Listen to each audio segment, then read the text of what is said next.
welcome back on the MDM channel.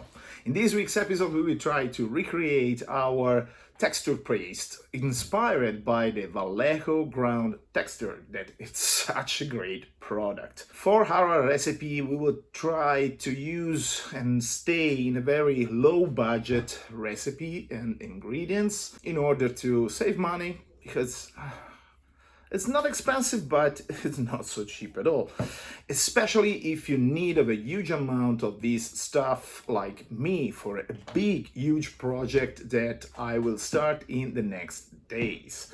And that I will talk about it at the end of the video. So stop talking and let's get in action.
honestly, I'm really happy about the final result.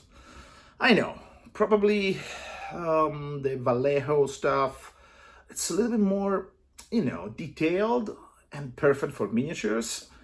But for terrains and dungeon tiles and stuff like these, also for, tabletop ready miniature, this recipe is perfect for my opinion, of course. It's cheap, it's easy, it's quick, and it dries really, really fast. A little bit more fast than the Vallejo stuff, but this is not a big deal. Anyway, as I anticipate you at the beginning of the video and on my last video, I'm so close to start a huge, big new project that will involve a quite famous character of the Dungeons and Dragons canon, world. I'm talking about Harkan the Cruel. Yes, the Joe Manganiello character, the Outbreak Paladin, Dragonborn Paladin that he chopped his hand in order to replace it with the hand of Vecna. Vecna hands is, such a crazy story. You can find the video about this episode, I think from Critical Role or something like this, in the box description below. But anyway, the main project, it will be dedicated to Harkan the Cruel, and it will see me challenge myself over the limits in order to recreate his huge and evil tower. I mean, guys, seriously, I'm so excited. I'm still, shaking about the idea to do something like this because it would be epic, and I can't wait to start. So I totally suggest you to subscribe to the channel if you don't already done. What? Anyway, and hit the like button, leave a comment in the box below, and stay tuned because you will see something really cool in the next weeks. I mean, I hope. I will do my best in order to make it epic. So for this week it's all. I hope that you enjoyed the video. Have a good week and craft as much as you can. I see you in the next.